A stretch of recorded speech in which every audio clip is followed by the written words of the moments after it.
Hey there folks, it's Chet from Tag Along with Chet. Well, I just got to the hangar out here. I think I'm going to go out for a little bit of a flight today. It's about, what is it? About 5 degrees below zero out here, and it's supposed to warm up a little bit today. It was really nice yesterday as well.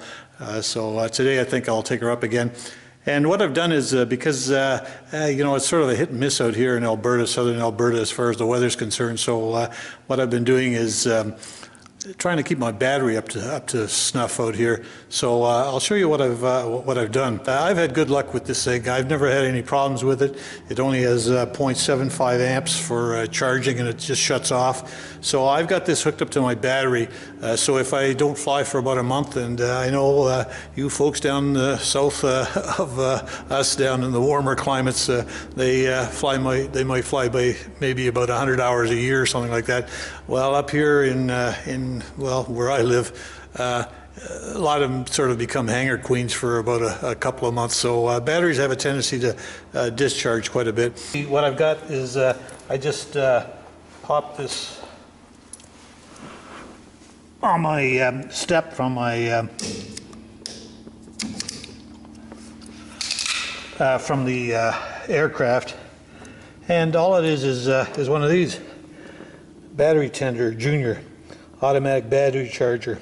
So it's 12 volts, 750 milliamps is what it just uses, and I've just got this hooked up. Of course, I'm on solar power out here, and so as long as that light's green on there, that means it's not charging. It's actually shut off, so it's not charging at all. Once that battery starts going down below a certain level, it'll start to charge up, but very low voltage is actually going into it. And so I'll show you the whole set as the way I've got it set up here. You can see the sun shining on the side of the airplane with my nice goose on it there. It gives you some idea who I used to work for. Hang on.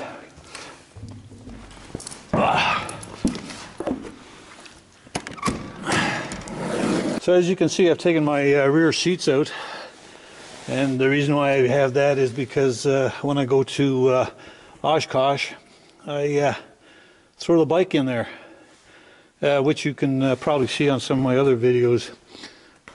Anyway, just show you how I disconnect this. This here is actually just attached to the battery, and then it has its little cap goes on here, protects it. And it just lays here by my seat, and it's always hooked up to the battery. So this end just fits in there. Okay, so there's the unit, battery tender, automatic battery charger, 12 volts, 750 milliamps. So it's not even a full amp yet. So it comes with quite a long cord, which is kind of nice, and that's the end that like I said, just plugs into the part that's still attached to the battery. And then you just take this and plug it in. And then what'll happen is it'll usually start flashing red. And when it's red, that means it's charging. And then it'll change to a flashing green, which means it's about 80% charged. And when it becomes a solid green, that means it's totally charged. And it just stays and then just shuts off, but the green light stays on. When I came in, the green light was on. As you've probably seen in my previous videos, I've got a Samsung pad here. It's not the latest one, but it's working for me. And on that, I've got the the Flight Plan Go app, which is free. Okay. Now on the back, I've got some Velcro. This is industrial Velcro. I just got it just glued on the back, and that just pops onto this. I think this is an old Garmin yoke mount that I had, and I just put some Velcro here, the male-female equivalent of whatever this is on the back, and I just stick it on here. And it ain't gonna come off. It's really tight. So I also have a auxiliary power mount or a plug that I can put in the bottom of here. I usually, the thing lasts for about 4 hours, so very rarely do I need to charge it. But if I do, I just plug it in and it works great. This is the Flight Plan Go app that I use. Now, as you can see where my airplane is where it's sitting right in Vulcan over here. Maybe I can do it with my other hand here. So what I want to do is I go into my routes and I see if I've got a route that I want to put in there. Most of the stuff I've got in there is all long type stuff to Oshkosh, but I'm going to create a new route. So I go create a new route, hit that, and then miraculously a keyboard appears out there. Well, these are already pre-programmed in there, so I'm going from CFX 6 to High River, CEN 4. Then I just hit done. Okay. I just hit zoom to present position, and then that disappears, and there's my routing from Vulcan to High River. It tells me, obviously, the lat long tells me how many feet I am above sea level here and all that sort of stuff, but none of that makes any sense right now because I'm sitting on the ground. So I'm going to do my run up, and we'll just take a look at it as we go here and give you some idea what I use for my navigation.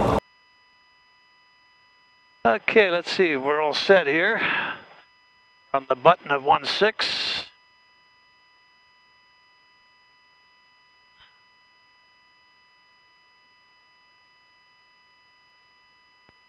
Yeah. Okay, everything's on here. And Vulcan traffic, Charlie November, departing runway 16. It'll be a right-hand turn out direct to High River.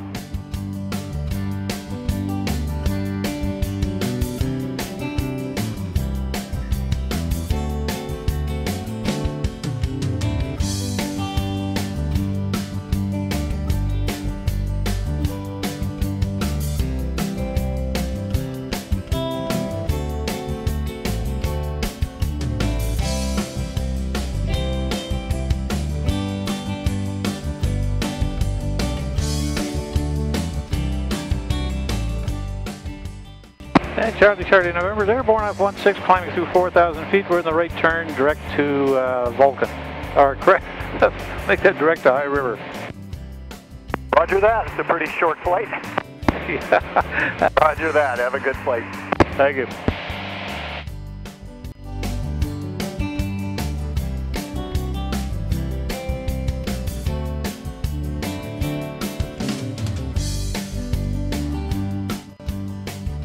Vulcan traffic, Golf Whiskey Papa Romeo, joining downwind left hand for 16.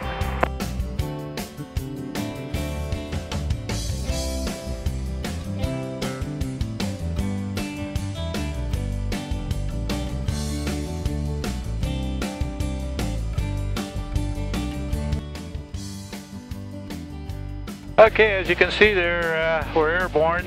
A little airplane's off to the left of the course line, and to High River.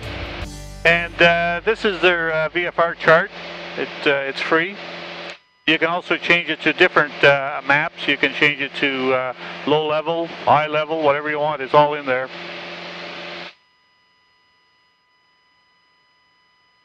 And Vulcan traffic, Charlie November is clear of the zone to the west, climbing to 6,500 and switching to en route. Vulcan traffic, Charlie November. Welcome to the High River Airport Weather Advisory. Notice to airmen. Pilots must verify field conditions prior to landing. High River broadcast time, Sunday, 1941, Zulu, 12:41, local time. Wind from 100 degrees magnetic at 5 knots, gusting 4 knots. Temperature, 0 degrees Celsius. Dew point, -3 degrees. the Calgary International Airport. Altimeter setting 29.85 inches. Well, it looks like my my camera fell off the mount out here, or it didn't fall off the mount. It actually fell off the light. That's where I have the suction cup. But anyway, I'll just hang on to it for now. We're getting get a little off course here. Well, it hit me right in the shoulder out there. Kind of, what the heck was that? Just getting up to 6,500. I'm just going to have to do a little bit of leaning here. High River traffic, it's Cherokee Charlie Charlie November 8 to the east, 6,500. We'll be joining the circuit from overhead the field. High River traffic, Charlie Charlie November. Okay, we're just coming up over south end of Frank Lake here.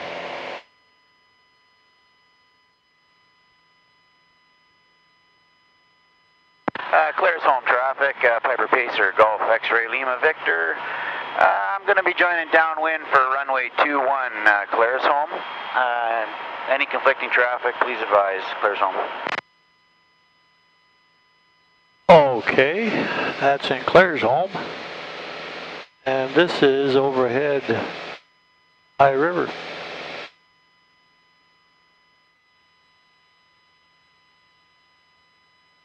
Always a bugger trying to find his windsock here.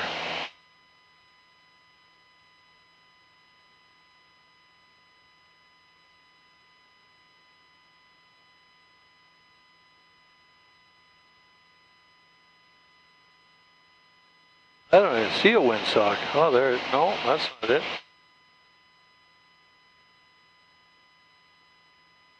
Ah, yeah. Claire's home traffic, Piper Pacer, X-Ray Lima Victor, joining final for runway 21, reporting 3-mile final. Claire's home. High River traffic, Cherokee Charlie Charlie November overhead the field. All right, 6,001 or 5,100. We'll be joining for left-hand runway 07, High River.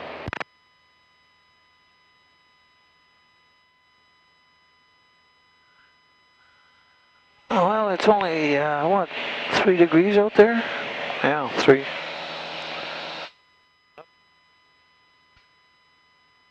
Okay, let's see, fuel's on the left tank. It's on the, no, it's on the right tank, so that's all right. All right, so. High River traffic, Charlie Charlie November is established on the left downwind runway 07. Seatbelts, fuel pump. Lights are on, fuel selector, fullest tank, trim, mixture, flaps. Oh yeah, flaps, I need flaps. Holy cow. Doing 120 here. Got to slow that down. There, we got flap speed. Put another notch of flap in. High River traffic, Charlie Charlie November, turning final runway 07. It'll be a full stop with a backtrack.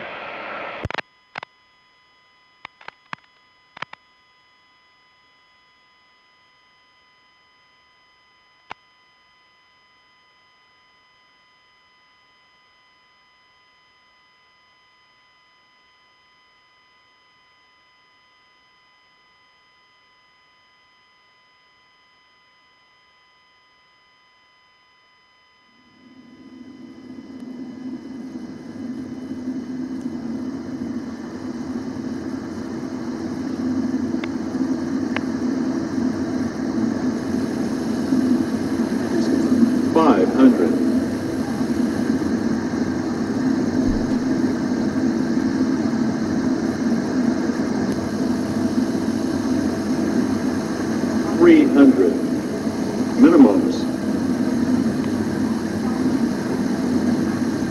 200.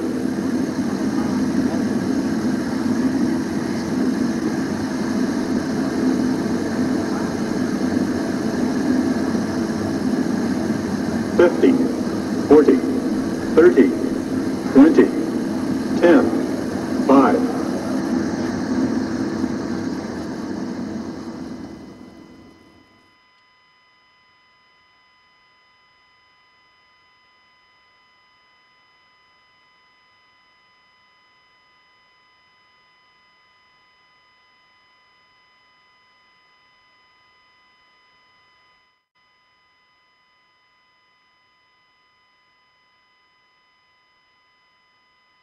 High River traffic, Charlie November is backtracking 07 for the wrap.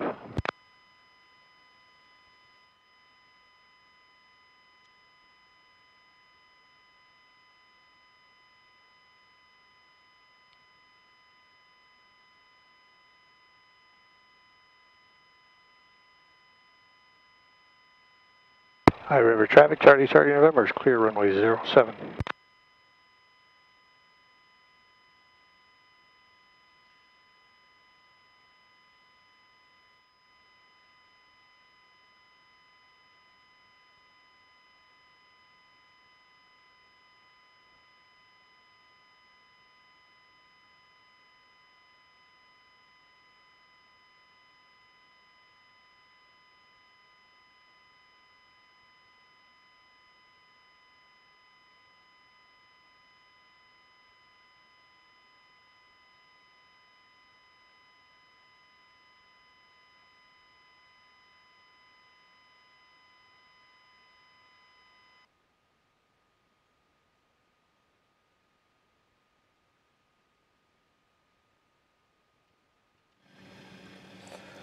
Okay, so what you can see here now is I've landed in High River, which is right there,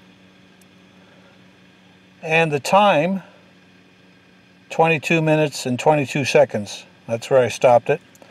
And remember I said you could also change this to various different maps. All you have to do is hit the layer button up at the top here, and then you've got all sorts of options. You can go sectionals, which I have now, jet high, Victor low, TACs, helicopter, IFR terminals, United States and Canada, and you also have different things like special air spaces, TFRs, and all this sort of stuff, whatever you got checked. Okay, well, let's check Victor low. Okay, so just check that. And then what will happen is that VFR map that you had, or the sectional map that you had, will automatically change. There you are. So now you got a low level chart. Now I know this is, you can get this on ForeFlight too, but you got to remember this is free, folks. This isn't costing me anything. So that's why I'm utilizing this. It may not be as great as ForeFlight, but ForeFlight unfortunately has that problem with dollars, and I don't have dollars, so that's why I use Flight Plan Go. Now, like I said in a previous few issues, vlogs that I've had, there's a possibility I think this might have to change. And I notice all the other ones, I don't know what their problem is with Nav Canada, but they can't seem to get it together with Nav Canada to get these loaded. And these are all up-to-date charts. You also have the airport option, just like ForeFlight. You can click onto the airports, okay, and well, I just happen to have this one, but nearby airports, let's click that one on, and let's see, okay, well, you can go to, let's see, Okotoks. There you are. Now you got Okotoks. It has all the information, the elevation, the fuel available, latitude, longitude, time zones, the runway or the procedures. There's no approaches there, runways, 1634. And then you go back to maps. And depending how fast your system is, you know, this obviously isn't the fastest laptop that I've got, or not laptop, but fastest pad that, not an iPad, but tablet that we have. So that's why it's taking a little longer than other ones. So there we are again with the low level, and we'll just change that. We'll go to layers, and we'll change it back to sectionals, and there